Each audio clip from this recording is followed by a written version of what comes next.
Nueva sesión, miércoles de Campus Creativo, donde estamos haciendo una serie de conversaciones, entrevistas vía Zoom con distintos artistas y en base a distintas temáticas. Hoy día tenemos una invitada, Ana Navas. Ella es artista venezolana, ecuatoriana, que está haciendo una residencia en Sagrada Mercancía, uno de los espacios independientes más relevantes de Santiago, y va a conversar también con César Vargas, que es curador y es curador independiente y miembro de Sagrada Mercancía, y con Sofía Grenade, que es también otra importante artista que es miembro de Sagrada Mercancía y además es profesora del Campus Creativo de la Escuela de Artes Visuales. El título con el que se va a presentar Ana hoy día es El árbol genealógico del pato plata. Podrá ella después explicar exactamente cuáles son los alcances de ese título. Y yo les voy a dar más o menos estas directrices, que la persona que va a ser moderadora, en este caso hemos invitado como moderadora a Sofía, quien, entre otras cosas, va después a ustedes preguntarles a quienes quieran participar con preguntas, ya sea en la sala o a través de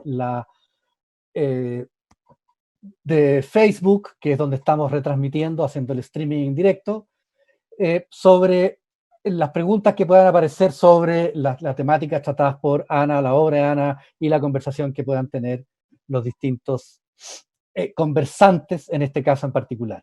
Yo les agradezco la asistencia, les agradezco la participación. Esto se enmarca dentro del esfuerzo que estamos haciendo bajo estas nuevas plataformas y en esta nueva condición de pandemia, mantener actividad en términos de vinculación con el medio y de extensión. Entonces le doy la palabra a la Sofía y agradezco desde ya a Sagrada Mercancía, a Ana y a todos los que han hecho posible esta conversación.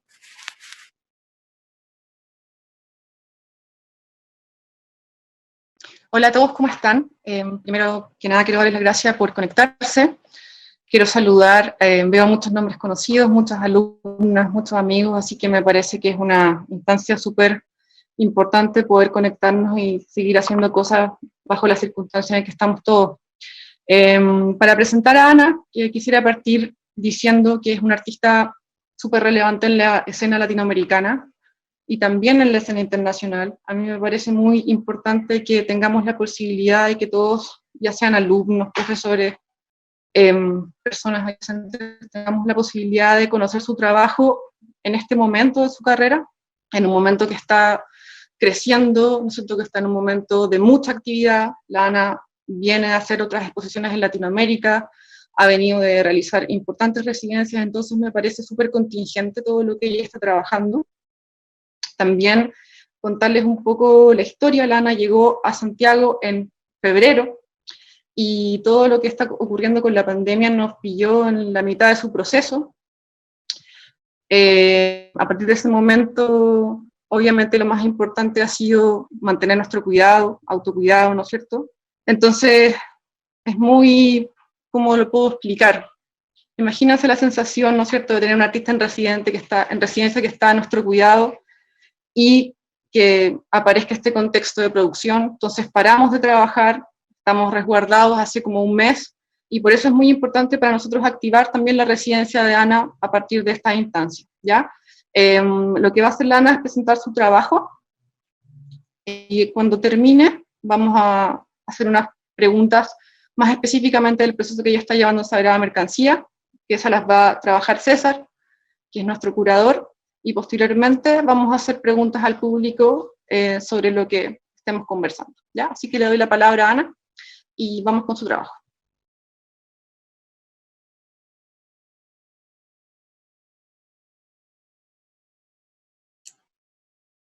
Bueno, hola a todos, muchísimas gracias a la UNAP por esta oportunidad, a Sagrada Mercancía, a Sofía, a César por estarme acompañando hoy. De antemano les tengo que pedir disculpas si hay alguna novatada por aquí porque no estoy muy acostumbrada a estos programas, pero bueno, parece que todos nos vamos a tener que ir adaptando poco a poco y estoy muy, muy contenta de que nos puedan estar escuchando. Básicamente estuvimos planeando con César hacer un poco como una revisión con proyectos también, algunos que son bastante anteriores, pensando que también puede ser algo útil para los estudiantes, no solamente ver la obra más reciente, sino también tratar de entenderlo como un proceso en el que el finalizar un proyecto no se ve necesariamente como un fin, sino justamente que una idea te va guiando hacia la próxima. Entonces, como son diferentes formatos, voy a hacer algunas lecturas también. Creo que lo mejor es que les comparta la pantalla y le pido a Sofía, que es la moderadora que nos está escuchando, si hay alguna como cosa que no se esté entendiendo o oyendo, me lo hagan saber. Y bueno, como les comentaron, también si hay alguna pregunta lo hacemos al final. César también va a hacer algunas respecto al proyecto, y también si hay algo que yo espontáneamente no esté sabiendo dejar muy claro, me recuerda si algo se escuchó extraño. Pero bueno, muchas gracias, y voy a empezar entonces a compartir la pantalla y a mostrarles Creo que voy a leer este texto primero. Voy a leerles primero un breve párrafo del artista Gaudí e inmediatamente después voy a pasar a compartir en la pantalla un video. Dice: la religiosidad es función constitutiva del ser humano. La religiosidad está en todo, y gracias a ella dotamos nuestras creaciones de alma, de ánima. Las dotamos también de fuerza, fuerzas generadoras capaces de producir otras cosas, milagros, magia.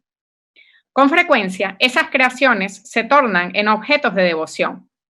Así ocurre con algunas memorias, hechos, figuras, sonidos, olores, edificaciones de las religiones, pero también en otros lugares donde se desarrollan actividades artísticas, políticas, deportivas, sociales, como los museos, estadios, clubes, plazas públicas, centros comerciales.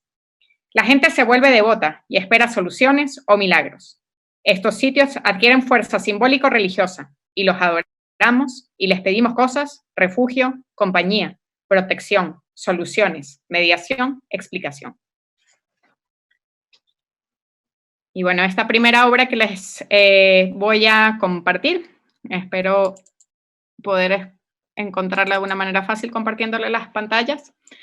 Es un video muy largo, dura aproximadamente 2 horas, así que evidentemente los vamos a ir saltando por trayectos. Se llama Hits, 1984-2014. Les voy a pasar pedacitos y luego comentarles un poco la obra y su relación con el texto.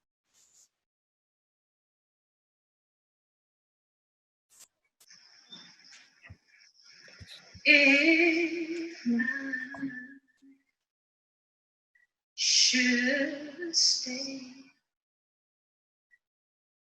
I would only be in your way, so I'll go, but I know I'll think of you every step of the way.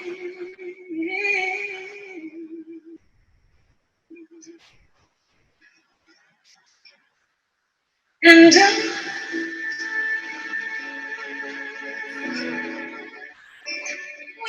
always love you.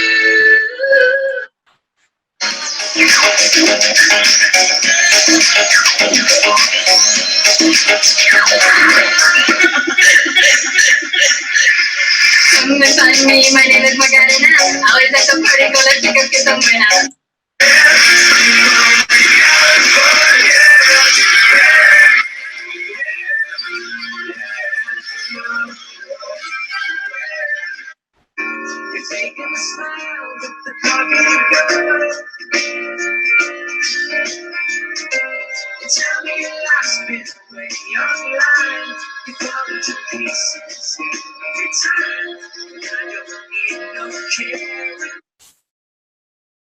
Bueno, es un video del año 2014-2015, como el título de la pieza lo indica. Y para mí, les leía este texto de Gaudí, sobre la devoción, básicamente porque una de las constantes de mi trabajo es la noción de ícono, cómo se generan estos íconos, cuáles son las características, quizás intrínsecas, pero quizás también de asimilación de un contexto que llevan a una pieza a convertirse en icónica. Me interesaba mucho también aquí la relación entre las artes y la cultura popular, y también algo que van a ser como las versiones, como los mecanismos de infiltración, sobre cómo las diferentes estéticas o formas se pueden expandir. Y en ese sentido es obvio que la música juega aquí un papel fundamental. Son un conjunto de hits del pop desde el 84 hasta el 2014. Y un poco qué va pasando como en esos procesos musicales también, como la década de los 80, la música se puede parecer entre sí, pero en estas variaciones de año en año llegamos a los ritmos muy diferentes del 2000. Eso por un lado. También me gustaría comentarles que esta fue la primera versión que grabé del video, la que terminó siendo la pieza final. Como les decía, es un video sin pausa en el que estoy bailando con esta reproducción de Brancusi, que ya les contaré más adelante cómo la pude adquirir. Y yo me sentía un poco intimidada también, a pesar de que es una reproducción, cómo bailar con una pieza así, cuál es la diferencia entre apreciación y apropiación. Y me parecía justamente que en estas primeras tomas de esas otras que existieron del video eran las que más inseguridades y titubeos había ante cómo reaccionar con esto, ¿no? Entonces, tomando eso como introducción, y aunque sea un poco oficial, quería compartirles brevemente mi statement, en el sentido de que siento que aquí están como todos los principios fundamentales de la práctica y de los trabajos que les voy a compartir después. Pienso en mi práctica como buscar ramas en el árbol genealógico de un objeto. ¿Cuáles son sus ancestros o futuros contextos en los que podría reaparecer? A veces, esta búsqueda es histórica, otras, las conexiones son ficticias. Durante mi proceso, la metáfora del efecto dominó, donde objetos y contenidos generan constante movimiento, es recurrente. Me mantengo alejada de la idea de un punto de creación cero, cuestionando términos como revolución, creatividad o autoría. Para mí, el arte es un diálogo con extraños, pero este no resuena solo en el espacio de la experiencia artística, sino que crea un eco más amplio.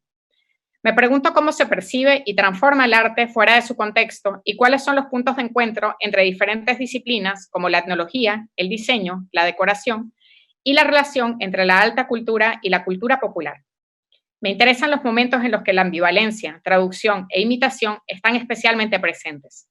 Así, un abanico de temas como la adolescencia, la escenografía, la piratería, el arte amateur, las versiones de canciones o los disfraces se convierten en ejemplos alrededor de la guía de querer copiar y poseer.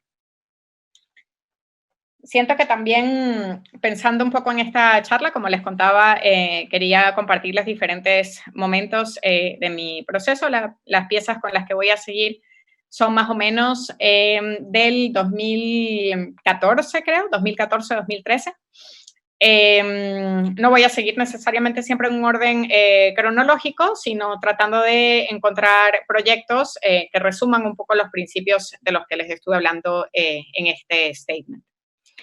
Y estas piezas, tengo que ser cuidadosa de no compartirles todavía la primera imagen, la voy a dejar allí, tienen que ver mucho con el uso del lenguaje. Creo que el lenguaje es un elemento que está muy presente en mi trabajo, pero muchas veces también el lenguaje como un detonador de imaginación, como un detonador de mediación, de malos y de buenos entendidos. Y estas piezas en particular las trabajé con audioguías de museos etnográficos. Entonces, es muy importante que sepan que tuve el control de no ver las piezas originales que se describían en la audioguía. Muchas veces estaba como en una sala del museo diferente mientras las escuchaba, otras veces era nada más agarrar la audioguía y quedarse sentado en la cafetería, imaginando la pieza que se estaba describiendo en este mecanismo. Y bueno, como sería un poco largo compartirles esos audios, fueron más que nada museos europeos, así que traduje el texto de una de esas audioguías. Prometo que no es largo, se los voy a leer. Decía esta audioguía: algunas vitrinas de esta parte de la exposición permiten una visión clara de los objetos únicamente al estar frente a ellas. Cubren aspectos del tema, vestimenta y joyas. Este ejemplar es un tipo especial de joya para la boca de Nueva Guinea.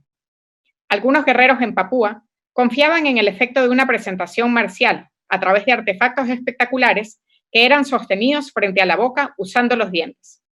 Algunos de estos objetos enmarcaban el rostro con una corona de dientes. Otros colgaban como una lengua muy larga o ocultaban la boca por completo.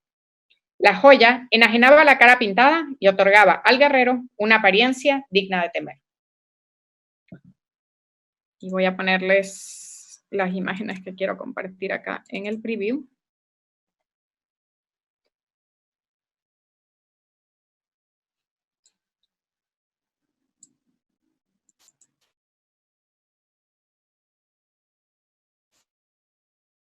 Espero que estén viendo bien. Prefiero dejar el menú de un lado para poder ubicarme yo en la presentación. Pero bueno, esta sería la imagen de la obra que corresponde a las audioguías que les leí. La mayoría de materiales de estas obras fueron hechas con servilleta, aunque me permito que haya algún soporte para los objetos, como es en el caso de esta tela, como muy doméstica, muy delicada también, donde colgaban, en el caso de esta, lo que describía la audioguía era la capa de un guerrero y colgaban estos pequeños amuletos. También pensaba como en estos momentos escultóricos un poco casi, bueno, espontáneos o infantiles, como agarrar justamente algo como la servilleta y hacer una forma, cómo poder mantener en ciertos materiales, y eso es algo que también se va a ver como una constante, el papel maché, más recientemente las telas, pero materiales también muy del cotidiano, cómo hacer como esa transformación escultórica en el caso de este proyecto, como la más directa entre el audio, la imaginación y la mano. Aunque también es muy importante pensar que esta traducción no es necesariamente una traducción entre el objeto original o el objeto etnográfico y el objeto que yo interpreto, sino que realmente es una mediación o es una traducción de la audioguía como tal y de la audioguía como mecanismo que está tratando de explicar a una nueva cultura un objeto de otro origen y que ha dejado de ser usado para ser bautizado nuevamente dentro del concepto de artefacto y de objeto que es importante en el estudio de la etnografía. También creo como que dentro de esos mecanismos, bueno, les sigo pasando mientras algunos ejemplos de la serie. Un punto de inspiración importante fueron la situación en la que se encontraron los ilustradores o los artistas europeos que trataban de imaginarse cómo era el Nuevo Mundo y cómo eran las Américas, su fauna, sus paisajes, en base a las narraciones de los viajeros, sin haber tenido la oportunidad de estar allí, y cómo se creaban en estas ilustraciones justamente estos malentendidos que tenían que ver más con la mediación y no tanto necesariamente con la destreza del artista. Entonces, este fue un momento en el que, como les platicaba, me interesaba mucho más cuáles son estos mecanismos de presentación y cómo es esa recontextualización de un objeto de uso. Así que la manera de presentarlos, y eso también va a ser una constante en mi trabajo y fue la razón por la que elegí este proyecto, es que muchas veces yo intento de que la exposición no verla como un punto y final, sino realmente como una lista de ingredientes, y esos mismos ingredientes pueden aparecer en otra presentación de una manera diferente.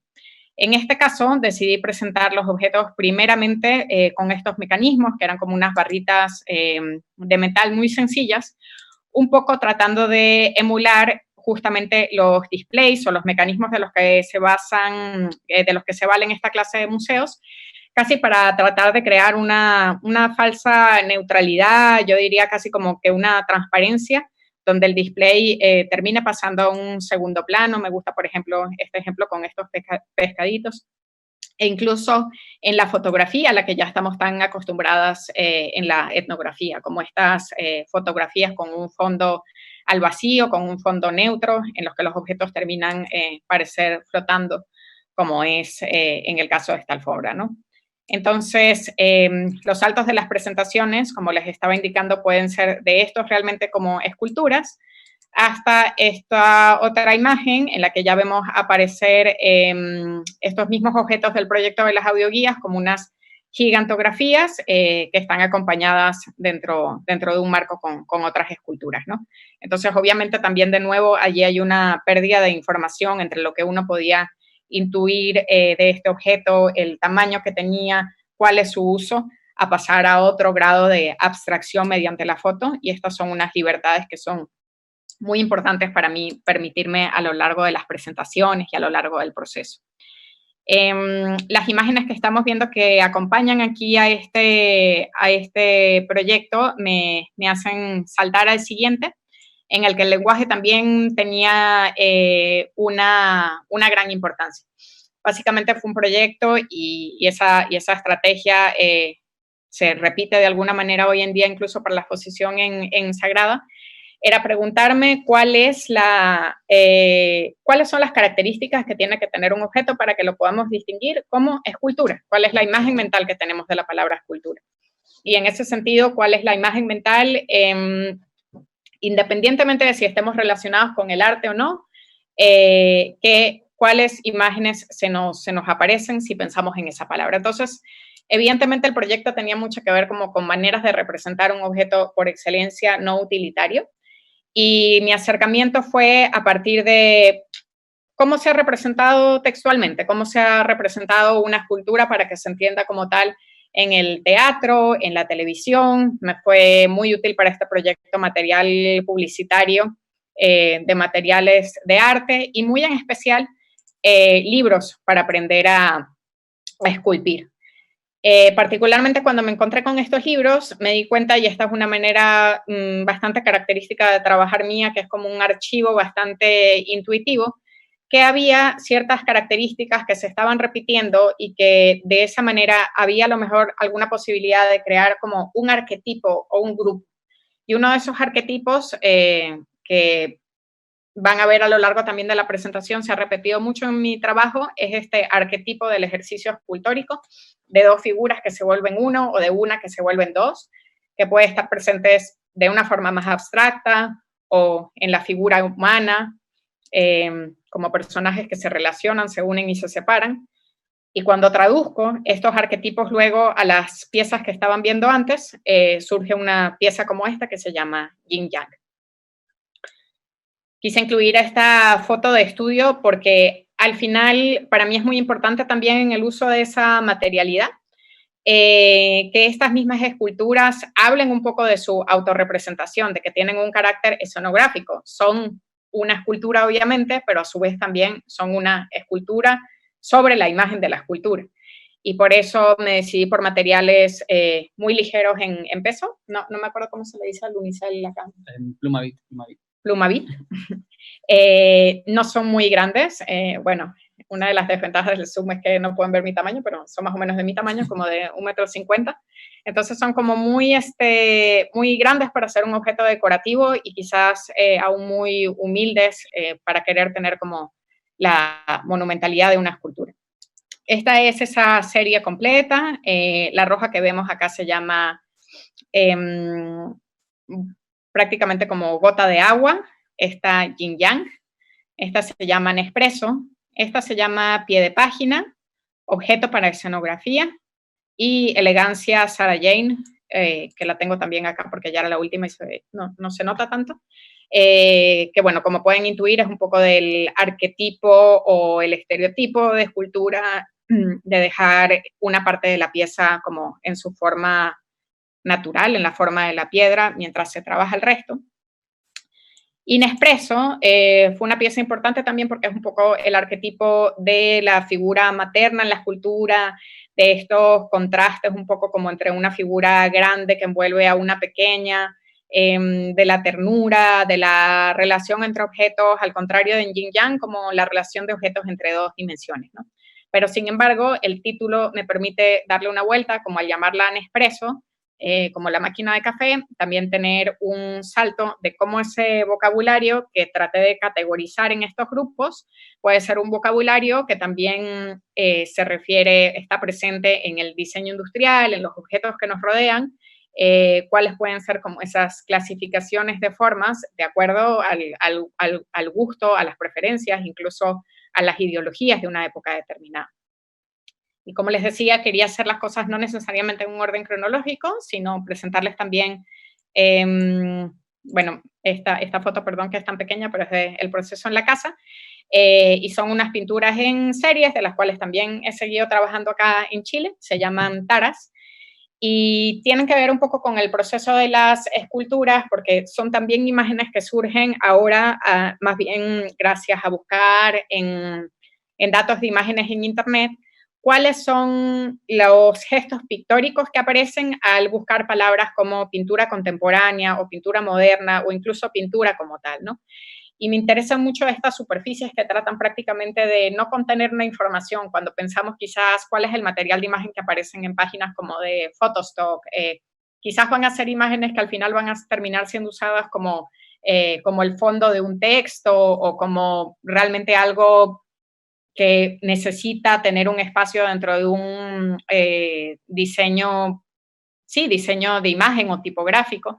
Entonces, pensar también en estas ciertas de reliquias entre las que se puede mover la decoración casi como un objeto cadáver, es algo que me interesa mucho, a pesar de que allí se puedan ver algunos vestigios, movimientos de espátulas, drippings, gestos de espátula, cosas que tienen así como una espiritualidad estilo Roscoe, pero no me interesa tanto esa referencialidad artística en este caso, sino cuáles son los vestigios que pueden surgir en nuestro cotidiano y en una pintura, por decirlo de alguna manera decorativa, cuáles son las estéticas y las formas que se repiten allí y otra vez, cómo podemos reconocer eso como un gesto pictórico. Es importante para mí también como en esta serie de las taras, como tratar de divorciarlo un poco de la autonomía de la pintura.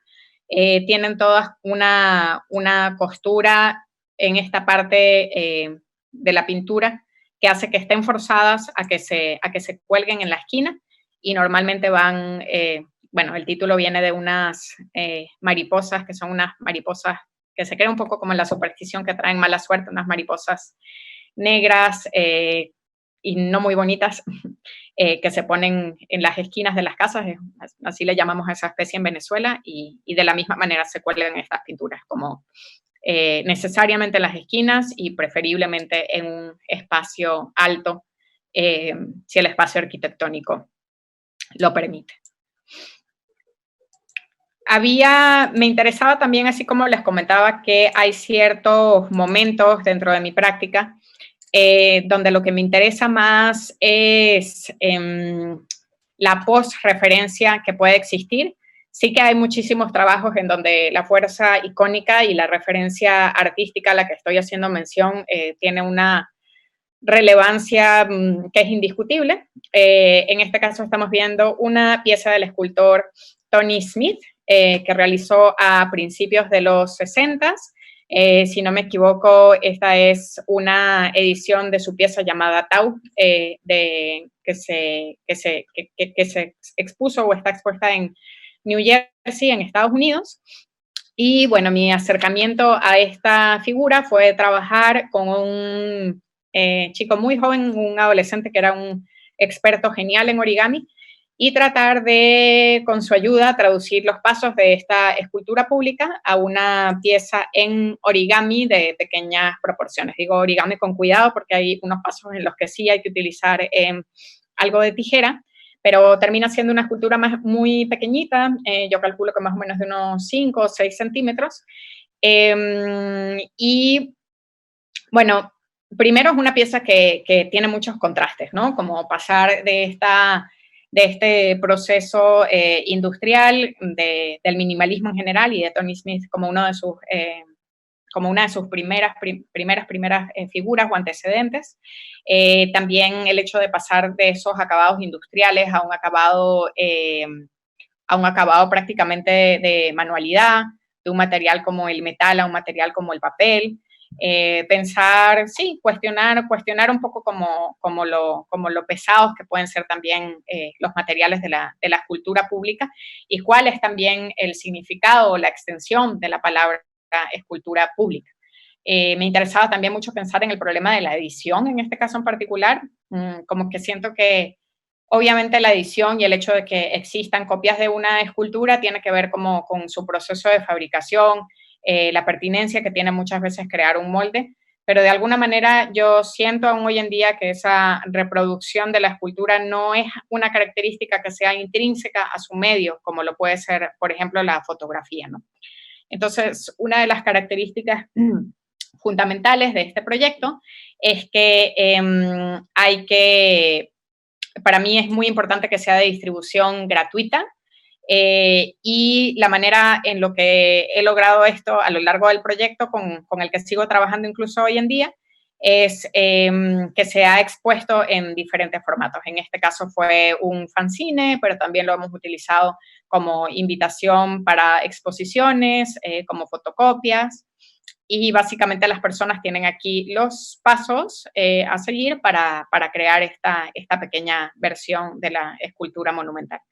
Entonces digo que es un problema de la edición, primeramente porque llega un momento dentro de estas publicaciones que yo misma no puedo saber cuántas veces hemos impreso estos pasos del origami, pero obviamente también en un segundo paso que sale de mis manos, y es cuántas personas efectivamente han doblado la escultura. Siento que está bastante relacionado con este proyecto, la escultura con la que empezamos, que es esta reproducción de Pájaro en el espacio de Constantin Brancusi, que pude adquirir por internet. Era una página que ofrecía, aquí ven un poco como las categorías que tiene: escultura moderna, escultura erótica, art déco. La gente podía comprarla o podía alquilarla, y me interesaba mucho como esta clase de imágenes pequeñitas que aparecen al lado. Como se usa esto en una sala, en un hotel, hasta qué punto en estos nuevos marcos en donde aparece la escultura, el hecho de su referencia artística es realmente importante, o son más bien como los valores con los que asociamos ese movimiento artístico, ¿no? Como puede ser elegancia o la palabra como modernidad en su sentido más vernáculo. Y un poco como en los proyectos anteriores, donde había varias maneras de presentar la pieza, bueno, la usé posteriormente para el video, pero mi primer acercamiento a esta reproducción fue hacer este textil para ella, que se podía presentar de diferentes formas. A veces puede servir como un pedestal de la pieza como tal.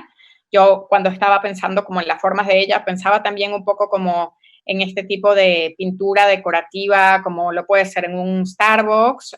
Todas estas piezas al final son movibles y logran abrazar a la escultura, y en un último paso también enrollarla y que sirva para su transporte. Algunas veces se ha presentado así, nada más como pedestal, del que la gente puede intuir que hay botones, hay cuerdas, que esos objetos se pueden mover.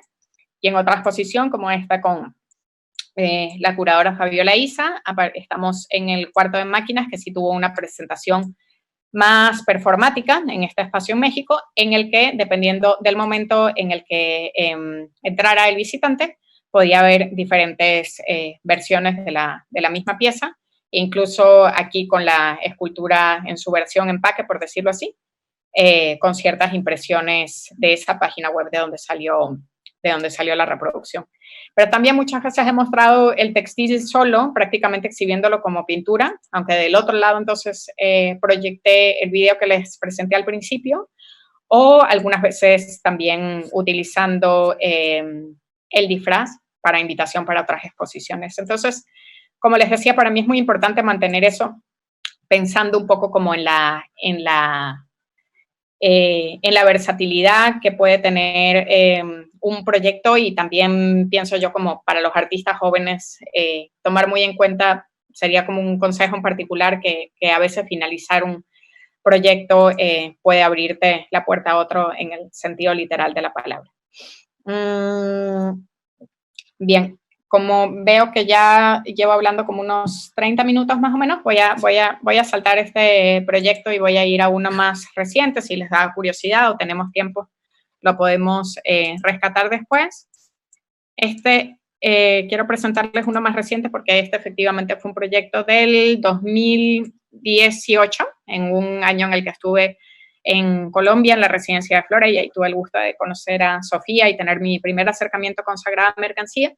Y en este caso, un poco hablando de estas otras disciplinas que pueden rozar mi trabajo, como puede ser desde el arte amateur hasta el diseño. En este caso fue un enfoque de un momento muy particular de la moda, que se llama power dressing y es moda de finales de los 70, principios de los 80, y que prácticamente lo que buscaba este movimiento era hacer un acompañamiento a la mujer, ya que era la primera vez que estaba teniendo posiciones de alta jerarquía en compañía, y cómo la moda podía ser un aliado para ella para poder ejercer autoridad, ¿no? Esta es una propaganda de Vogue, si no me equivoco, del año 84. También hubo varios bestsellers, entre los más importantes, estos de un americano que se llama John Molloy, sacó 2 ediciones de este libro, el Woman's Dress for Success, y luego hubo una segunda edición que se llama The New Woman's Dress for Success. Y hay una constante en mi trabajo también que tiene que ver con los consensos, cuáles son esos protocolos de formas, de vocabulario, que dentro de la cultura pensamos nos llevan a que haya mensajes claros, aunque muchas veces inconscientes. Pensaba en gestos de poder como el hecho de arremangarse las manos, o por ejemplo, cómo se ha representado en el cine o en la televisión normalmente al intelectual de izquierda, casi un poco como de antaño, la chaqueta de pana y las coderas, como todos estos vocabularios que de alguna manera nos susurran toda una historia a partir de un material. Lo que sucedió al final con estas piezas es que terminaron, se las voy a mostrar, son unos ensamblajes que tienen mucho carácter de collage, y por eso les incluí también algunas vistas de estudio, como para que se hicieran una idea de cómo las cosas, cómo los materiales iban encontrando su lugar y sus uniones unos con otros. Estas, por ejemplo, eran piecitas prácticamente como triángulos que empecé a hacer de vaciados de tacones bajos, todos tenían que cumplir con esa característica. Aquí están un poco los tacones acompañando las hombreras, que también tenían un rol crucial en ese movimiento. Pistas del estudio. Estas son unas maquetas para unas patilleras, que ya les mostraré cómo quedaron al final, pero estas eran en el proceso de maquetas. Y un poco lo que pasa en estos ensamblajes es que para mí tienen una especie de corazón, y muchas veces ese corazón es un objeto que puede ser real, un objeto que efectivamente tuvo un rol crucial dentro de esa moda, como puede ser la hombrera, y a veces hay objetos que son ficticios, como en el caso de esas patilleras o estas que las llamé cintureras, que al final terminan pasando, formando parte de esta pintura, y que la idea realmente era que se pudieran usar potencialmente para esconder esa curva, o estas falsos nuez de Adán. Entonces, el proceso en el estudio, como les comentaba, es un collage, y es un collage en el que a veces hay un déjà vu de momentos pasados. En el 2018 apareció para mí en una tienda tal cual de un home office estos patos que me recordaron otra vez a la escultura de las que ya les había hablado, el yin y yang. Entonces, de alguna manera, yo siento que esos arquetipos que alguna vez se crearon como un archivo son unos archivos en el que yo me permito abrir de nuevo si lo encuentro pertinente. Y lo que me gustó mucho de este pato, como decirlo, como de hijo de aquel yin y yang, era que no estaban unidas estas esculturas, se podían comprar por separado.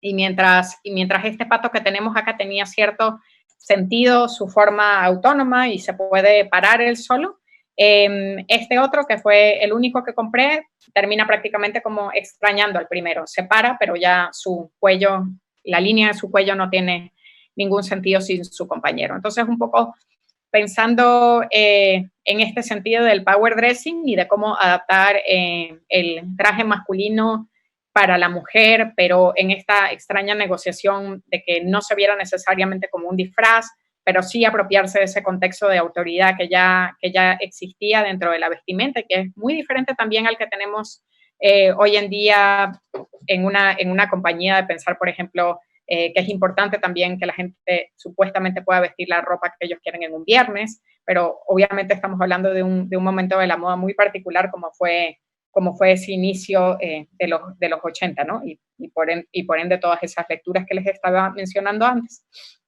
Así que el pato pasó a ser parte de un collage, en el que acompañaba el Pussy Bow, dentro de estos objetos que les estaba contando, que algunos existían y otros eran ficticios.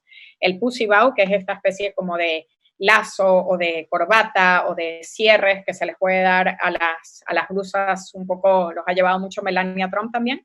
El Pussy Bow, como uno de estos corazones existentes combinado con este pato, daba origen a una de estas piezas o ensamblajes que se llama Iron Plancha. Aquí les muestro cómo finalizó esta pintura o ensamblaje donde tenía estas cintureras de espuma. Este textil de diferentes alfombras se llama Sunset y está conformado por diferentes tipos de bolsillo y una línea de hombreras a manera de olas. Esta es pirámide, que sigue las reglas de tratar de tener un maquillaje en tonos neutros, y eran impresiones en pintura de seda de las diferentes residentes que me acompañaron en Colombia. Esta se llama United, Unidos, y aquí aparecen como a manera de huesito esos pequeños vaciados de tacones de estatura baja. Un zoom, United es un poco como una alfombra antideslizante de baño, un chaleco antibala y un piercing. En esta aparecen las diferentes chokers en forma de nuez de Adán, que era los que estaba utilizando con mi amiga. Y este último, que tal cual como el objeto, se terminó llamando patilleras. Y esta es una vista de detalle de cómo acabaron las que les mostré en su momento como maquetas. Y voy a presentarles ahora y voy a abrir entonces ahí un poco después de estas imágenes. ¿Cómo vamos de tiempo? Súper, o sea, yo creo que estamos a los 40 minutos. Ok, entonces rápidamente les voy a presentar estas imágenes de allí.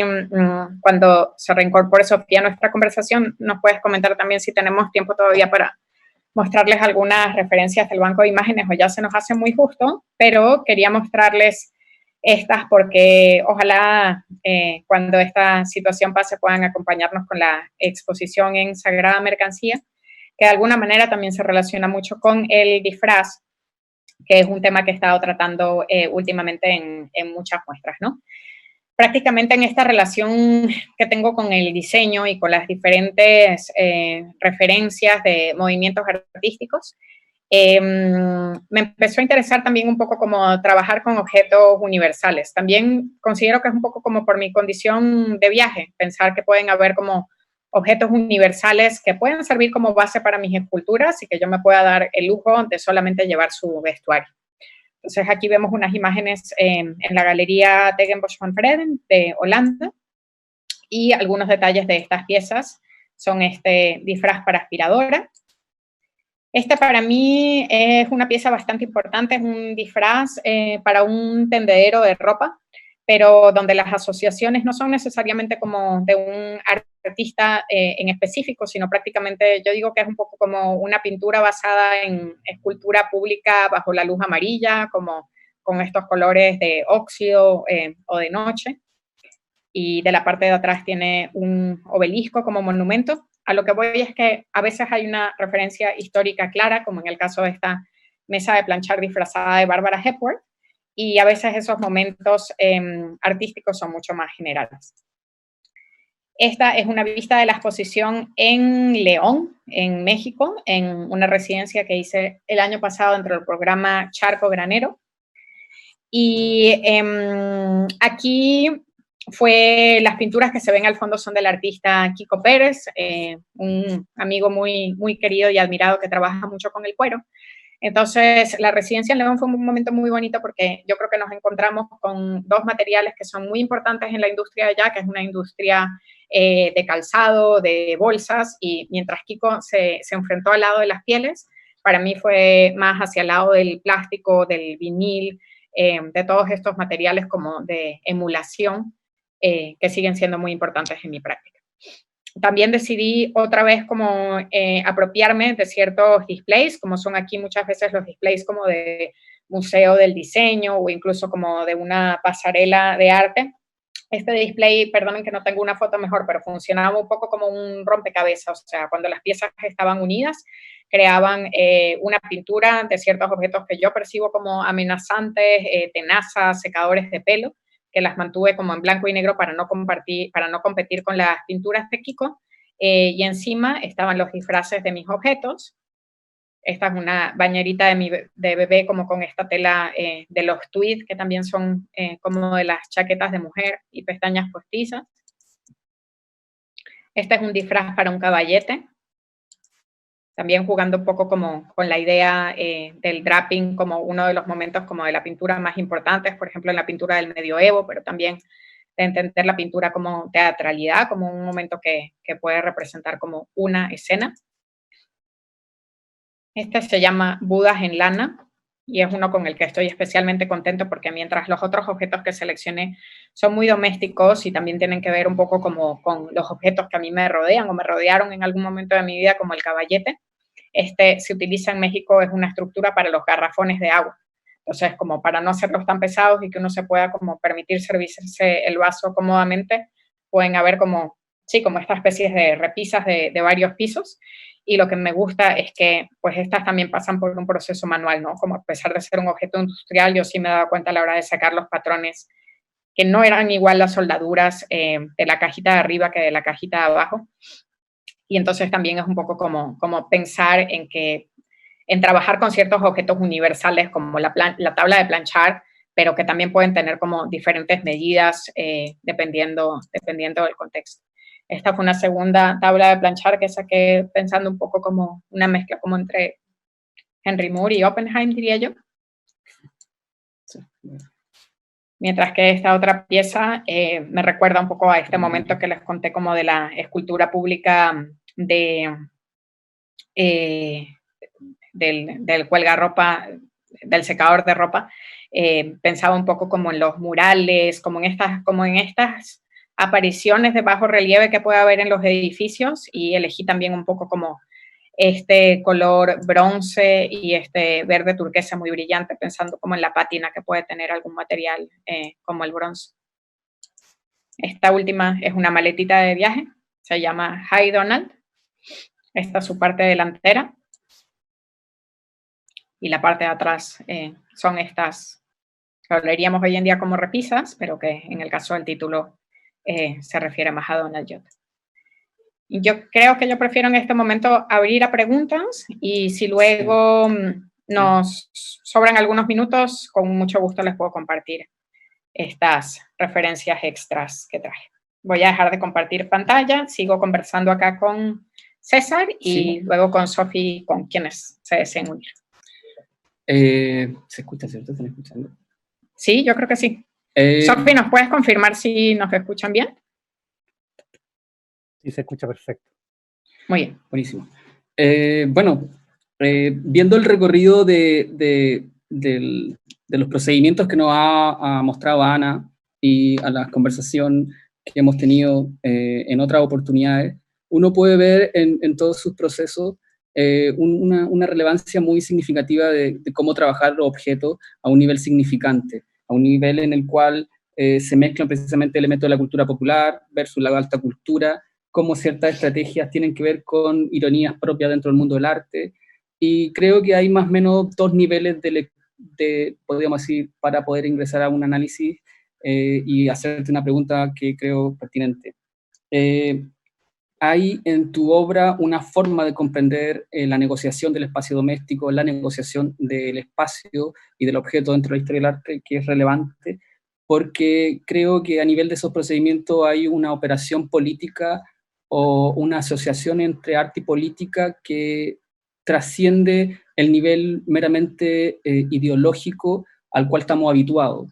Y precisamente por tu capacidad de relación con distintos mecanismos de proceder respecto a esa vieja relación y actual relación entre arte y política, creo que es importante si nos puedes también ir cómo va eso tejiendo parte de tu producción, porque creo que hay tecnologías de trabajo que se mezclan entre precisamente la manufactura muy artesanal versus también formatos de gran tamaño.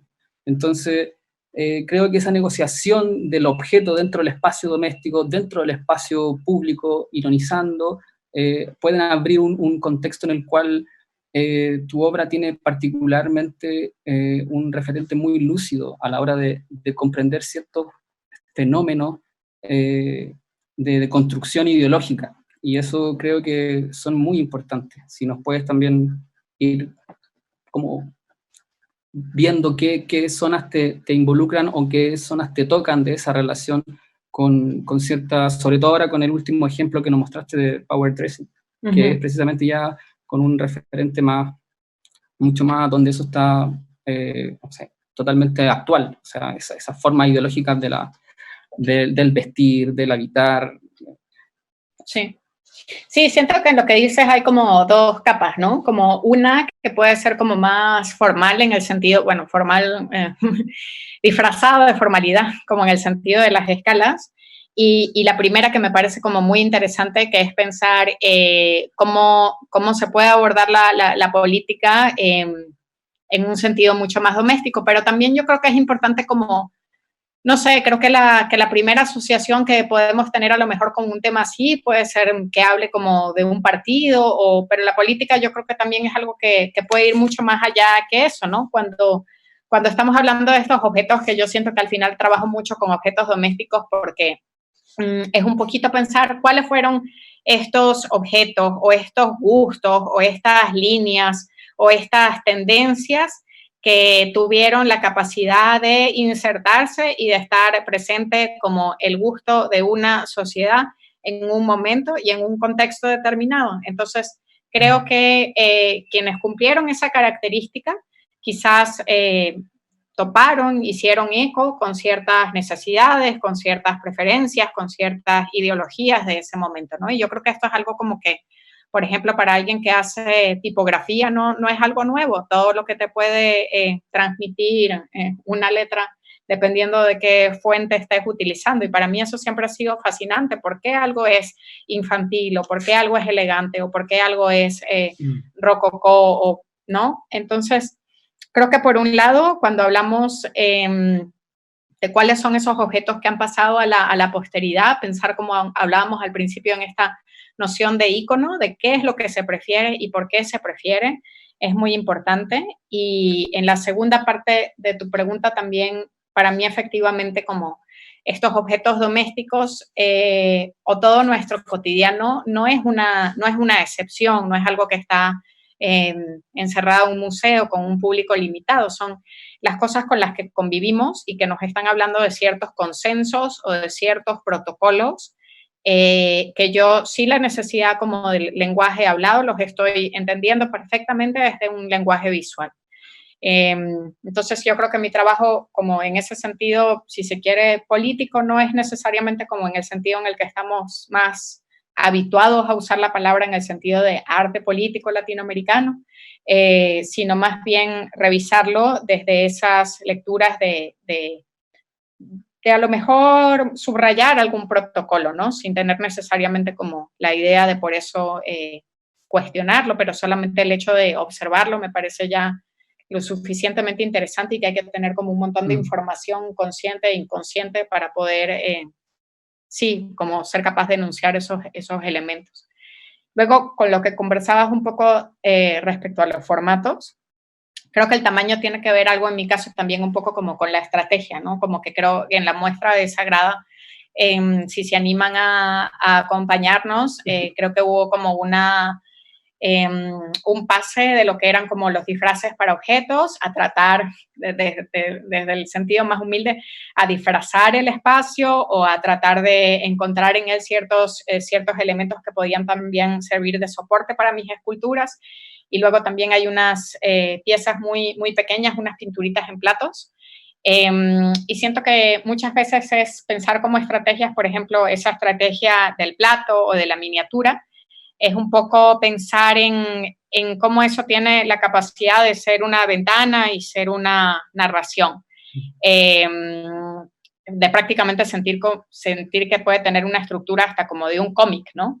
En cambio, en algunas otras piezas, por ejemplo, si pienso la de los papel maché que les mencioné ahorita, como esa es una escala rara, es una escala que muy pocas veces tiene la de la escultura, ¿no? La del 1,50 m. Tengo otros proyectos en los que disfrazo esculturas públicas monumentales a la escala humana, y no sé, como decía una amiga, como hacer escultura no es simplemente cambiar las cosas de proporción, y yo con eso estoy muy de acuerdo, pero sí entender que incluso utilizando esas proporciones como estrategia, sí puede ser puede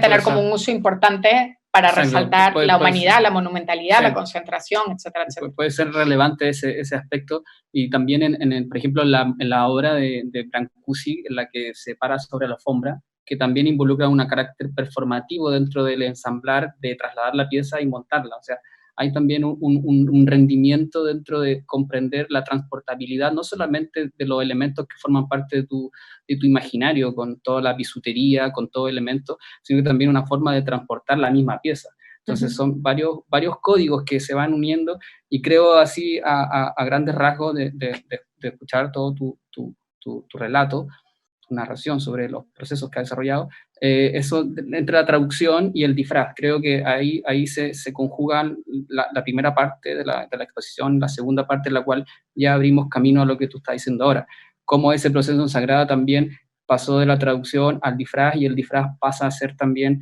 una forma de travestismo en el concepto de mezclar con cultura alta y con elementos de la cultura popular. Entonces se van mezclando esos elementos y efectivamente emergen la procedencia y la arbitrariedad de ciertos elementos que han sido captados por sistemas de representación que lo hacen valer, que le dan una calidad, que le dan un gusto, sobre todo con las marcas importantes o las marcas de lujo, como han salido en algunos ejemplos de tus piezas. Estoy de acuerdo. Buenísimo. También, claro, yo creo que sería bonito que nos pudieras también comentar, porque nosotros estamos en proceso de trabajo aún, debido al contexto presente, no hemos podido, obviamente, finalizar la residencia, y hemos tenido distintas, como para todo espacio y para toda institución, bajo las condiciones ya planetarias, como diríamos. ¿Y qué nos puedes también decir sobre el trabajo específico que estamos y que está desarrollando junto a nosotros como equipo, y qué es lo que te ha parecido también de este proceso en el contexto local? Y aquí también involucra precisamente la capacidad que nosotros hemos puesto podríamos decir, en valor esto de los procedimientos, cómo un espacio, tú mismo, los mismos artistas también le dan valor precisamente a los espacios, porque comprenden la arte como un formato de investigación, como una forma de investigar, y aquí uno puede ver, precisamente Ana es un ejemplo muy notable de cómo ciertos recursos pueden adquirir una relevancia precisamente porque despiertan un interés de verdad sobre el artista, no solamente porque están dentro de la institucionalidad artística propiamente tal, como puede ser el caso de la historia del arte, de la cual también la transformas en un recurso. Entonces, eso lo creo que es muy importante, cómo los artistas pueden abrir esa capacidad de operar sobre recursos que a lo mejor no están habituados, y empiezan a descubrir un deseo de motivación por investigar cosas que no son parte a lo mejor de un corpus, podríamos decir, más sagrado del arte. Entonces, abren un campo, y es verdad, como solamente el deseo verdadero sobre esos objetos, como en este caso puede ser a lo mejor el ornamento, la bisutería, adquieren una relevancia, y la calidad del material pasa precisamente por una operación súper conceptual, pero también de calidad de materiales y de enfrentamiento de procedencia, como te decíamos también, o sea, cosas que vienen del mercado de pulgas, del mercado alternativo, de falsificaciones. Entonces, podíamos hablar de eso, sobre lo que está haciendo en Sagrada, cómo tú has ido conjugando esos elementos de la traducción y el disfraz dentro de esta, podríamos decir, agenciamiento de recursos con los que tú has ido transmigrando y ocupando y operando en distintos espacios, porque el recorrido es desde México hasta Santiago. Entonces, ¿podría hacer un relato de eso? Sí.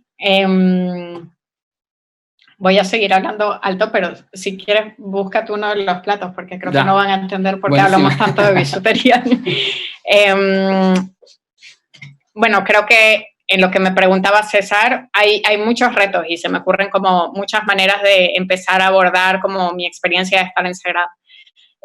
Antes de que la situación del COVID interfiriera con nuestras actividades, prácticamente a mi llegada, eso fue todavía hacia febrero, no sentíamos la ola del COVID a mi llegada acá. Tuvimos la oportunidad de hacer la presentación de un libro que se llama Tiene Palabras Ella, con una gran amiga y artista, Sarina Scheidegger, que hizo una serie de canciones en el sentido de letras, basadas en mis obras, de los ensamblajes del power dressing que les estuve mostrando. Entonces, bueno, empezaría como recalcando esa experiencia, porque creo que aunque no haya sido parte de la exposición, fue parte de mi residencia acá, y creo que tiene en sí como un espíritu muy importante que tenemos que recalcarnos como artistas jóvenes y como estudiantes, ¿no? Y es, bueno, que es difícil ser artista, pero que tenemos unos colegas allí 100% dispuestos a compartir esa carga con nosotros, ¿no? Como pueden ser, en el caso de Sarina, de animarse a hacer una colaboración conmigo desde cero como letras de las canciones, hasta ustedes como espacio independiente y ofreciéndome todo el apoyo, y hasta sus manos, y hasta en momentos como este también su solidaridad si uno se queda varado fuera de su contexto, ¿no? Entonces, yo creo que ese espíritu de por qué sigue siendo importante que los espacios independientes sigan existiendo y que los artistas cuidemos de los artistas y cultivemos esos afectos es muy relevante. Pero respecto al tema de la exposición como tal, yo sí pienso que es un gran reto y que la pregunta de los contextos hay que ser muy cuidadoso, porque cómo enfrentarse, independientemente de lo que terminó ocurriendo con la pandemia, a un contexto como el de Santiago sin yo conocer la ciudad y el contexto de aquí, ¿no? Entonces, algunas de las piezas que van a ver en la exposición tienen que ver con la modernidad en Venezuela, porque es un tema muy importante, histórico para nosotros. Bueno, una cuna del modernismo, sí, que, bueno, no quiero ser como spoiler de lo que va a pasar en la exposición, pero hay algunos momentos de mi ciudad, por decirlo así, pero también yo me permití que otras piezas que estuvieran en la exposición yo las hiciera un poco a manera del audioguía, de lo que mis amigos en Santiago me contaron de ciertos edificios o de ciertas tipografías o de ciertos momentos en su ciudad, en lugar de creer yo que por el hecho de haber pisado un sitio voy a poder entender su complejidad, pero lo que sí quizás me permito hacer es trabajar a partir de esa mediación, ¿no? Y las piezas a las que se refería César, por ejemplo, aquí vamos a ver que también se ve en la cámara, pero un poco con lo que ha pasado con el virus, he estado trabajando mucho en estos platos. Por ejemplo, bueno, les pongo así las manos para que vean un poco la escala. Y es una representación como de un museo etnográfico, ¿no? Entonces son estos prácticamente como desde este tipo de bisutería, que realmente sí son broches como estilo de souvenir, pero también permitirme usar otros elementos como estos que están acá, que realmente son anillitos, palitos, pero que puestos luego como sobre este pedestal abordan un poco la cuestión de qué se puede entender como artefacto, ¿no? Entonces, esto creo que es un buen ejemplo, así lo tengamos ahorita desde casa, para entender lo que yo les quería decir, como también utilizar como las dimensiones y las proporciones dentro de la escultura y de la pintura como una estrategia, que es lo que es capaz de crearte una historia, una narrativa, un pequeño cuento en el que te puedes realmente concentrar, y que otras cosas involucran como una coreografía más corpórea dentro del espacio. Y creo que lo que va a pasar en Sagrada, sí, es una fusión de las dos. Sí.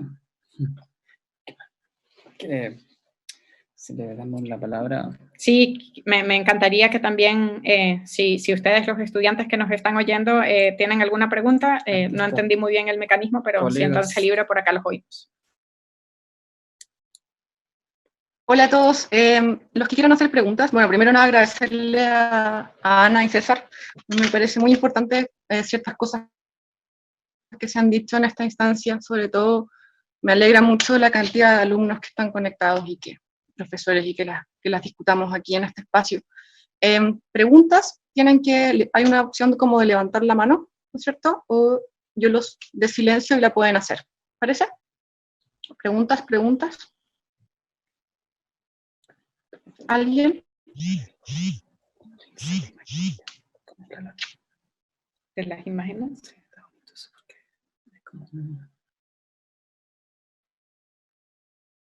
Aquí tengo una pregunta ya. Una pregunta de... esto está entretenido. Tengo una pregunta que hacen desde Facebook, ¿ya? Ya. Romina te pregunta.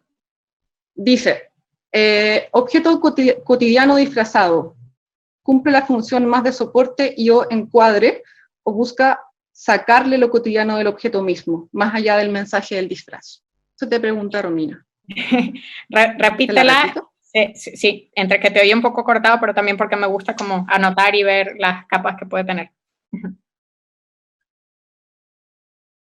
Ya, te la digo de nuevo. Pregunta, ¿este objeto cotidiano disfrazado cumple la función más de soporte y o encuadre o busca sacarle lo cotidiano del objeto mismo?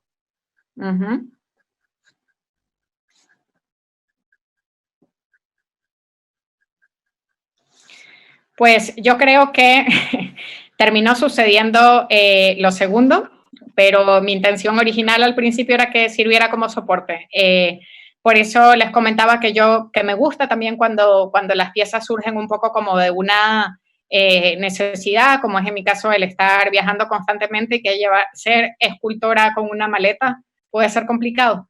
Entonces, en algún momento yo ya me llamaba de por sí la atención ciertas formas, por ejemplo, la aspiradora para mí fue básico, tuve como que la oportunidad de ir a un museo en el que se podían ver los diferentes modelos, no me atrevo a decir desde qué año, ¿no? Pero yo creo que todos los que tienen como mi edad alrededor de los 30 todavía las conocemos, las que eran más bien como una caja, más bien bastante grandes, donde la línea jugaba un papel fundamental, hasta las locuras que hay ahorita de compañías como Alessi, las curvas, digo, también puede ser como un ejemplo por excelencia como el que puede ser de un carro, ¿no? Entonces, a lo que voy es que ya me interesaba el objeto como tal, como soporte, por esas dos razones. Uno, por cómo las líneas nos pueden estar relatando una historia sobre el diseño y la preferencia del momento.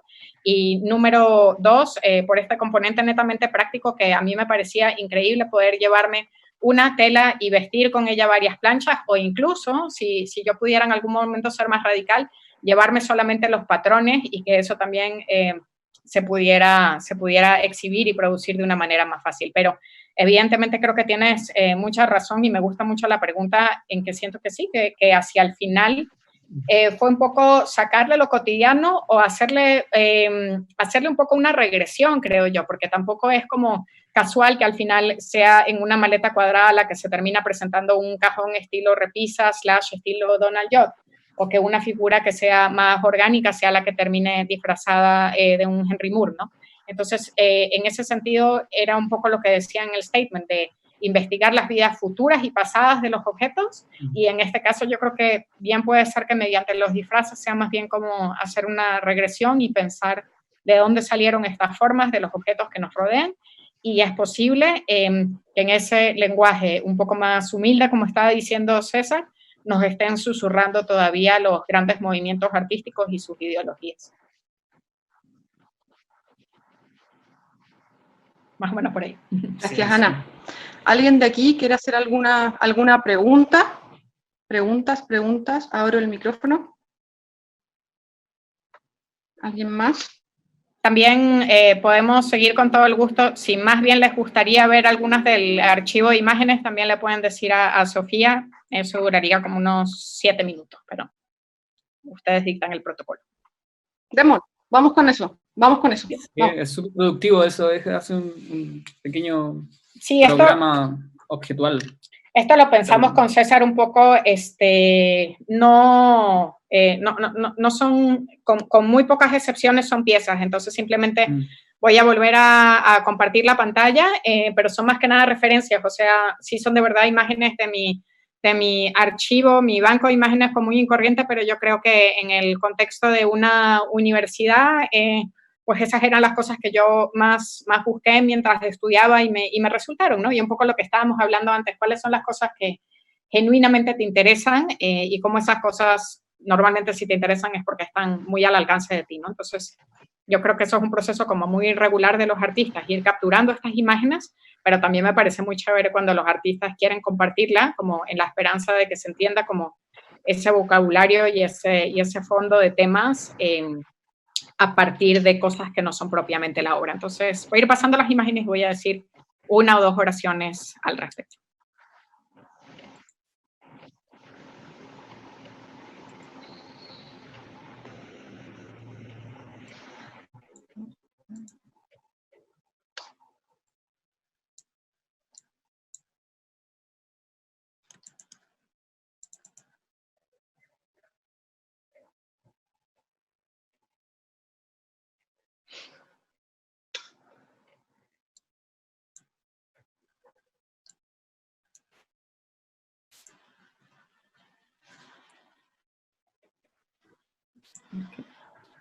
Una cortadora de jamón o de salchichas que se convirtió luego en una alfombra para un espacio de exposiciones. Un pseudo-fontana que estaba acompañado de un pseudo-rosco o un pseudo-burén en un McDonald's. Una caja de cereal de Kellogg's que compré hace algunos años en Venezuela. La falta de colores o de tinta tiene que ver con la situación de producción que se atravesaba en ese momento. Las entradas o las paredes, bueno, no paredes, pero las entradas que separan la entrada en el metro de París. Una nueva versión de la icónica silla de Werner Pantón. Cestas que se encuentran en cualquier ferretería en las que se emula con plástico el proceso de tejido. Grafitis precolombinos en el metro de Ciudad de México. Una silla de dentista. El diseño del 2008 de una silla de primera clase. Una tienda que vendiendo souvenirs imita pinturas rupestres. Una serie de figuras de la misma tienda. Un dibujo con el que me respondió un amigo cuando le pedí que me dibujara un objeto etnográfico. 2 Teletubbies que encontré en el Museo de la Falsificación en París. Una propaganda para que se reúnan quienes son fans del hobby de disfrazarse de indios nativoamericanos en el metro de Berlín. Una cortina de Louis Vuitton. Fotos que me mandan amigos de momentos o de encuentros que tienen que les recuerdan a mis piezas. Un bus, una camioneta, de las que se llaman peceros, en la Ciudad de México. Un póster que se encuentra en la aduana de una frontera, se traduce cocodrilo falso, riesgo auténtico. Una foto del antes y después de una cadena de comida rápida. Un arreglo en un jardín. Una señal de Wi-Fi hecha de pastas. Un escritorio para hacer fitness, para poder trabajar y entrenarse al mismo tiempo. 2 pequeñas pinturas que hice sobre plástico, de la enciclopedia Encarta y del CD Pink Floyd. Diferentes modelos de viseras que se pueden usar para gorras. Otros dos objetos que encontré en el Museo de las Falsificaciones. Un modelo de un cubículo de trabajo en el Museo Vitra Design. Las decoraciones que cuelgan en un centro comercial. Una serie de fotos que hice sobre pequeñas fuentes para casas, junto con mi amiga y artista Sara Val.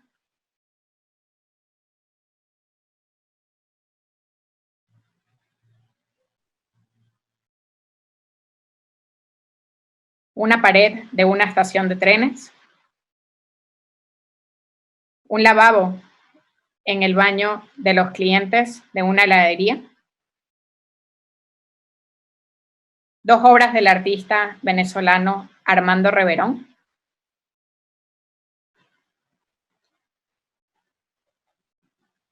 Un pequeño espacio que se diseña para contenedores de basura que vi en una exposición del mueble.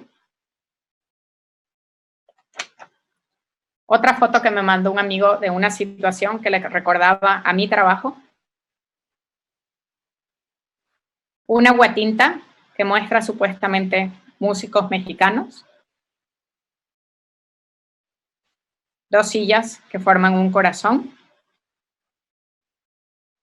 Diferentes modelos de máquinas para hacer café. Una aspiradora de mano de la firma Alessi. Ventiladores de la compañía Dyson. Una situación en la tienda de muebles IKEA, donde una amiga descubre un juguete que le recuerda a mi obra. Ella y yo decidimos tomar entonces una foto juntas del juguete de IKEA y la imagen de mi trabajo en su iPad. Una propaganda de pasta de dientes del libro El marketing del extraño o del extranjero, del exotismo a los comienzos del consumo de masa, de la autora Stephanie Wolter. Otra propaganda de la misma fuente. Esta es la carta que acompañaba a un candelabro, en el que dice que son unos candelabros que recuerdan o que están inspirados en modelos holandeses de plata, pero que sin embargo le quieren dar un aura china, pero los caracteres que están, con los que están decorados son caracteres chinos inventados, caracteres inexistentes. Una máscara africana en un museo que ya no existe en Tervuren, que tiene una relación evidente para mí con el cubismo. Imágenes de un tipo de feria que se llama la feria del arte tribal, por decirlo así, en Ámsterdam. Una feria que se celebra en los ex recintos de una iglesia en la que ya no se dan misas. Y este es un detalle de un trabajo mío muy anterior, que se llamaba Sueños del Mar del Sur. Con esta imagen podemos finalizar, entonces, si no tiene más preguntas. Consistió en decorar botellas de agua de lujo con unas imágenes que aparecían en las revistas de Playboy, en las que las modelos posaban como cuadros de Gauguin.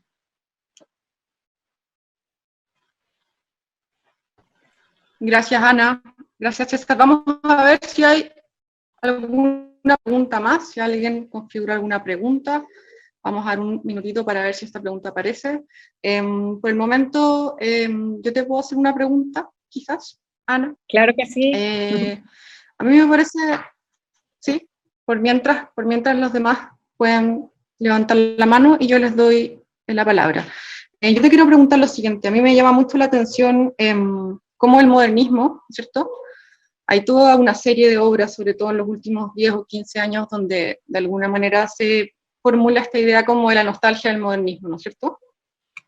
Donde ese modernismo casi siempre se traduce, como a mí me gusta mucho, y sobre todo para los alumnos cuando tú hablas propiamente del lenguaje, el modernismo es tomado casi como un elemento a reproducir, ¿no es cierto? Las formas se reproducen, o aparecen configuradas bajo otras visualidades o soportes, pero de alguna manera siempre hay como un respeto casi inmaculado hacia el modernismo, ¿no es cierto? Entendiéndolo como un pasado sacro casi, ¿no es cierto?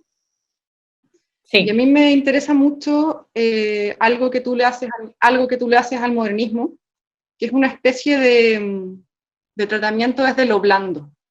Entonces yo te quiero preguntar en ese sentido, ¿cómo funciona lo blando en tu trabajo? ¿Qué significa que todas estas formas, ¿no es cierto?, que evidentemente tienen como una lógica monumental, geométrica, óptica en muchos casos, se transforman en materias, por ejemplo, en las servilletas, en materias muy frágiles, en los papeles machés a veces como en una cáscara, y sobre todo en los últimos trabajos que mostraste, ¿qué pasa cuando toda esta materialidad o toda esta idea moderna se vuelve blanda, se vuelve como soft, se vuelve... ¿Cómo entiendes tú desde el lenguaje o qué es lo que piensas cuando tu cabeza articula ese como emblandecimiento del pasado?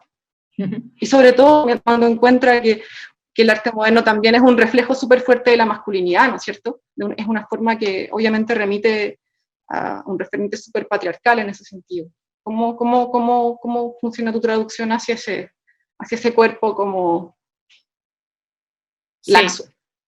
Esa es mi pregunta. Sí, yo creo que también hay como muchos puntos que tú tocas que son como súper importantes, ¿no? O sea, el primero que pensé mientras formulabas la pregunta es también, yo entiendo que quizás desde un punto de vista filosófico el modernismo ya pasó, pero desde un punto de vista objetual, desde un punto de vista como de lo que nos rodea, de lo que es considerado hoy en día el buen gusto, ahí sí dejo un poco como la pregunta abierta, ¿no? Como qué tanto ha pasado como vocabulario, por una parte, ¿no? Entonces, también me parece muy interesante lo que mencionas como sobre el respeto a estas obras, porque al final son los íconos. Con César hablábamos mucho también estos días como de cuáles fueron como esos movimientos artísticos pasados que independientemente de que hoy en día estemos en otro momento, sí te han dado como cierto vocabulario como para que un mensaje se entienda o uno está seguro que utilizando esas estrategias se va a entender de qué se trata la obra, como puede ser en el caso... no sé, él me hablaba en ese caso de cómo presenté la pieza pequeñita de Tau y su relación con el arte conceptual por el hecho de tener el texto, estar en un pedestal, representar la idea, ¿no? Entonces, por un lado, hay cierto respeto también a estas obras modernistas, yo creo que como vocabulario y como una manera también de volver a tener ideas sobre nuestra disciplina, ideas que pueden ser positivas, ideas que no considero tan positivas, como es el hecho de la idea de la genialidad o de la misma creatividad, que es lo que yo trato de cuestionar un poco en mi trabajo de si esa figura del genio puede existir o si citamos mucho más de lo que somos capaces de admitir, y cómo en ese citar también puede haber no necesariamente siempre una apropiación, sino a veces una apreciación. Brancusi es uno de mis artistas favoritos, pero eso no quiere decir que yo no pueda tener la libertad de bailar con una reproducción de él, ¿no? Y creo que incluso es muy interesante ese tema del respeto, hasta en el punto de vista de otras estrategias como lo pueden ser la conservación. Yo quedé muy sorprendida una vez que tuve la oportunidad de visitar una exposición genial sobre él, que prácticamente eran como los diferentes procesos de restauración y cómo la restauración en ese momento, no sé si hoy en día sigue siendo así, en algunas instituciones de Estados Unidos o la pieza que trajeron, wow, eso se veía como si hubiera sido vaciado ayer, o sea, el bronce estaba impecable, cuando quizás el acercamiento que se podía tener en Europa era como dejar que pase el tiempo sobre la pieza, pero sin embargo, que todavía no se viera descuidado. Y bueno, ya en otros países que no se hacía una injerencia sobre la pieza, ¿no? Entonces, incluso, ¿qué significa esa noción del respeto del modernismo? Puede ser a veces respetarlo es conservarlo, o respetarlo es conservarlo como si hubiera sido ayer. Yo creo que también el respeto puede pasar por saberlo traicionar, y saberlo traicionar significaría precisamente volverlo blando y sin quitarle el respeto que merece la pieza. O sea, hay un factor en el cual una deflación de poder respecto al ideario moderno acontece bajo esa transformación de los materiales y de tus recursos cuando desencadenan estas esculturas blandas. Sí. Entonces hay también una forma de respetarlo, pero también traicionarlo con una elegancia, con una capacidad irónica relevante y transformarlo en la pieza. Igual yo creo que lo blando también, igual yo siento también un poco como que ese carácter blando del que hablaba Sofía, y que obviamente el textil es algo que ha estado como muy clasificado como dentro de la...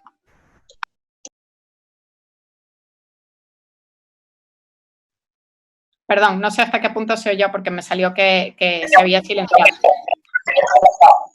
¿Se escucha? ¿Sofi, se oye? Sí, sí se oye. Ok.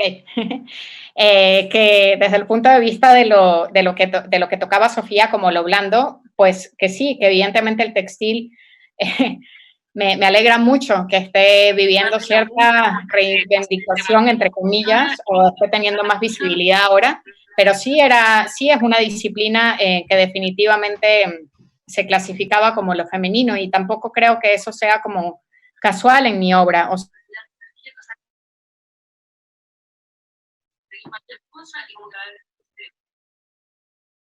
ya como puede ser como lo kitsch, lo trash.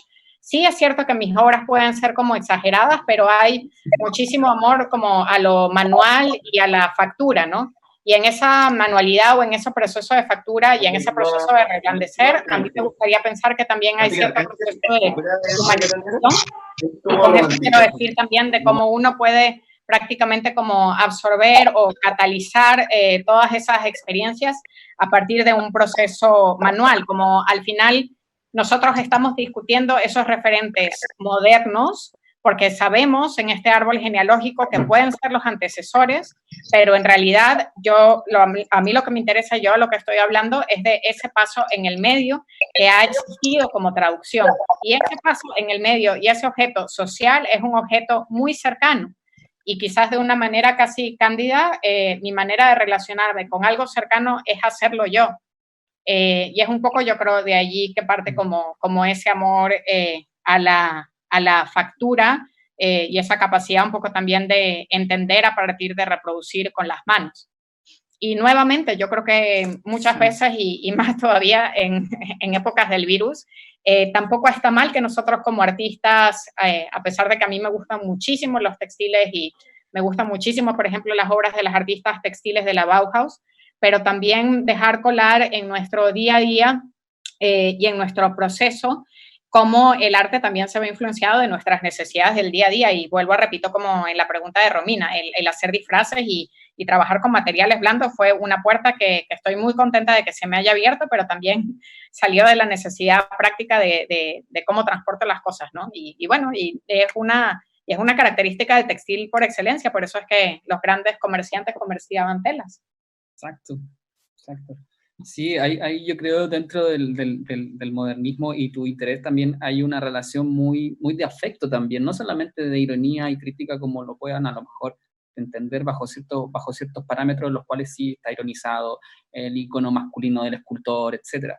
Pero hay también un tratamiento de respeto y de afecto también porque tú terminas trabajando manualmente con esos referentes, no están mediatizados por otra instancia. Y que un pasado sacro también, que Sofi tiene toda la razón, que esa es como la manera también como lo hemos abordado y también desde un punto de vista institucional, pero también a mí esas palabras a mí me generan más cierto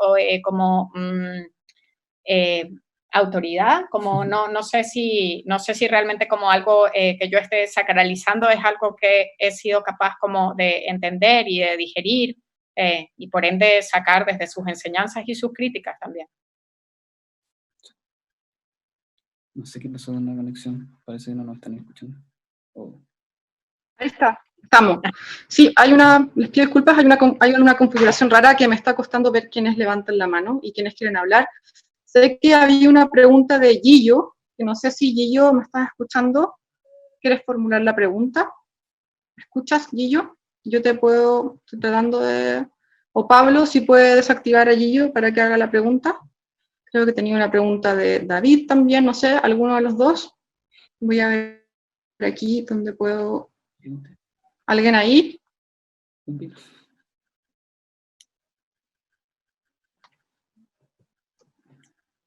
Me cuesta, no me deja Él como... No me puede, deja. él ¿Él puede? Sí, claro. ¿Sí? ¿Él puede? Sí. Bueno, Tiene que que hace un rato habilitar levantó la mano. Gillo, ¿estás escuchando? Gillo, habilita tu micrófono y puedes preguntar. ¿Sí? ¿Alguien más? Entonces yo no tengo que hacer nada, Pablo, porque a mí no me aparece ni siquiera cuando levantan la mano, así que pido ayuda. La configuración del Zoom está un poco extraña. Si alguien... Sí. Lo No que me pasa es aparecen que- las levantadas de mano. Me están... A ver, déjame ver una cosa. Eh,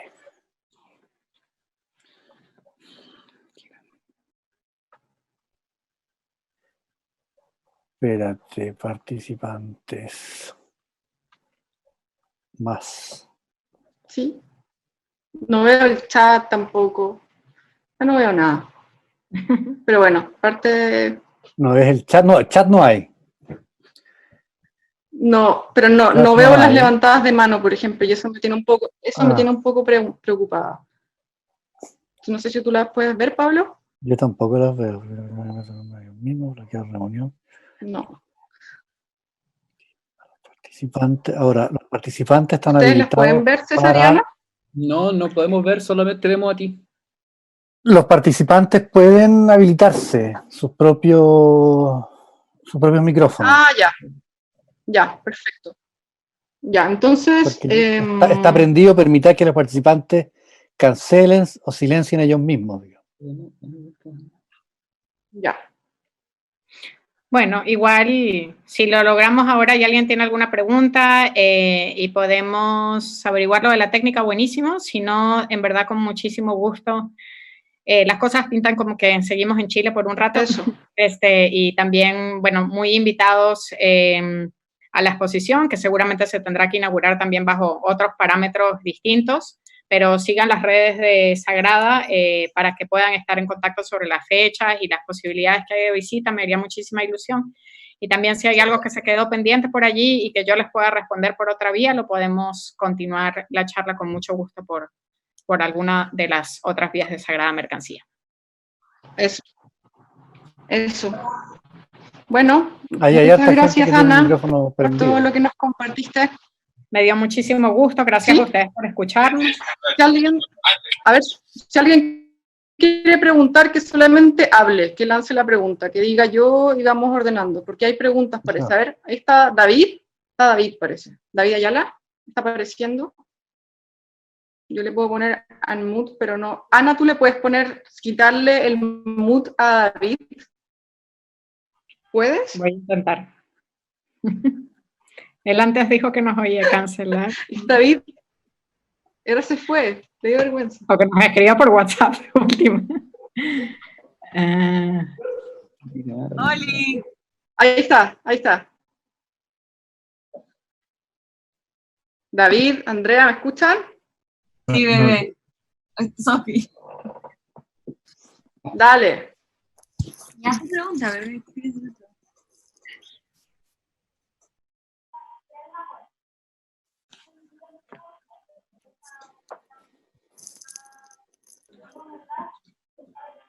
¿Se escucha o no?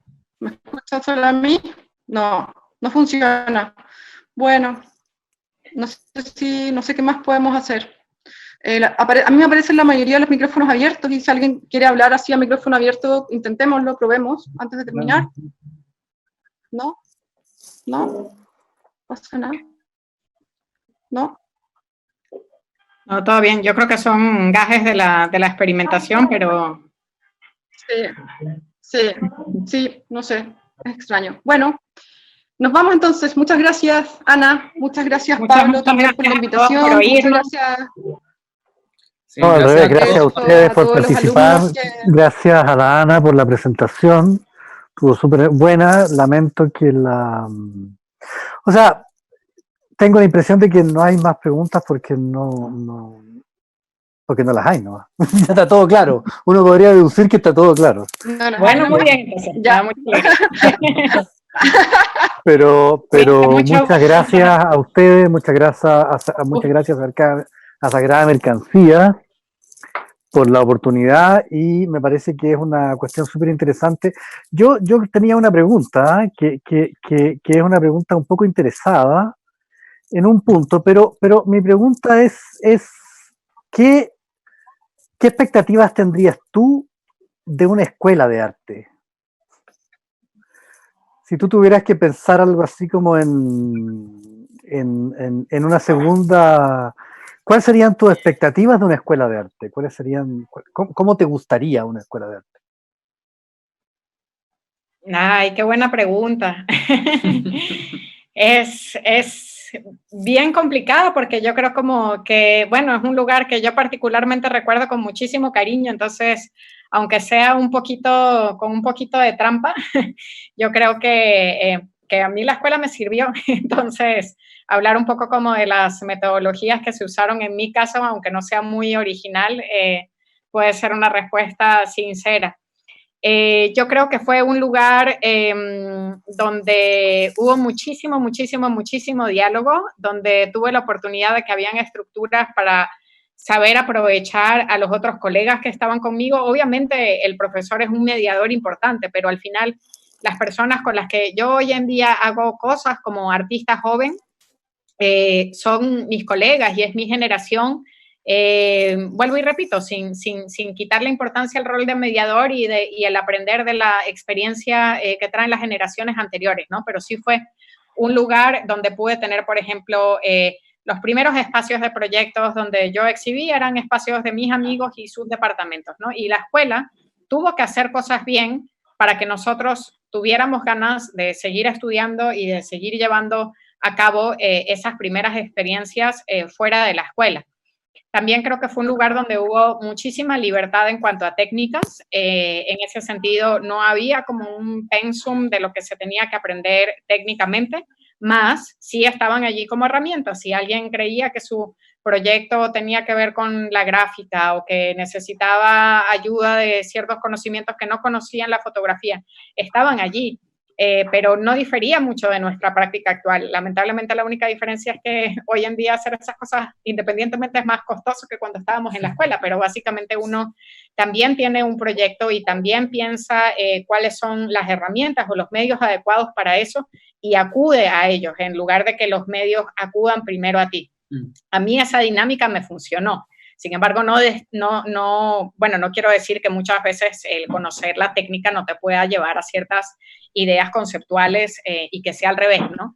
Y sobre todo yo creo que fueron, sobre todo en las dos escuelas, pero yo creo que quizás porque yo ya estaba más grande y pude como tener una experiencia diferente en una residencia en la que llegué en Holanda, y también considero que ese lugar fue escuela porque era muy largo para ser considerado residencia, era un programa de 2 años, y siento que allí como se propició muchísimo la confianza en el hacer, y obviamente todos como artistas tenemos momentos en los que queremos reflexionar, en los que queremos leer, pero a mí me fue muy útil en este proceso creativo como no estar paralizada a la hora de tengo que empezar algo desde cero, valdrá la pena, no valdrá la pena, pero ¿cómo lo voy a saber si no lo empiezo a hacer, no? Entonces allí había como una revisión de procesos tan constantes y estábamos tan motivados a dialogar que daba un poco de pena no tener para mostrar, ¿no? Entonces lo que pasaba a ser como un arma educativa de doble filo, porque vuelvo y repito, yo respeto también muchos esos puntos de silencio y de baja producción para un artista, pero hubo algo que yo aprendí allí como que lo máximo que podía pasar era que me equivocara, y no iba a pasar nada si eso pasaba, incluso si estaba equivocado y lo exhibía, tampoco iba a pasar nada. Entonces me di cuenta que aunque el arte es una herramienta muy grande desde el punto de vista reflexivo, por el otro lado tampoco es una cirugía a corazón abierto, entonces sí que nos podemos lanzar y en ese sentido que eso sea pues una invitación en general para el resto de nuestras vidas, ¿no? No solamente como estudiante. Yo creo que cuando yo estoy dudando si hacer algo o no, la mayoría de las veces me lanzo a hacerlo y a ver qué pasa, ¿no? Por ahí va el Gracias. asunto, como libertad y diálogo, creo. Bien, Sofía, ¿alguna otra? Entonces, si no hay más preguntas, les agradezco a todos los que se mantuvieron en la conferencia, que imagino que se mantuvieron porque no es un formato fácil, así que se tienen que haber mantenido porque estaba buena. Y esperamos encontrarnos en otra oportunidad. Les cuento que todas estas conferencias se graban y luego se hace una edición para sacar mi voz de pantalla y se suben, se van a compartir con Sagrada Mercancía, se va a compartir con la artística, con otra gente para promover su difusión en distintos espacios. Muchas gracias por asistir y nos estaremos viendo. Gracias, Ana.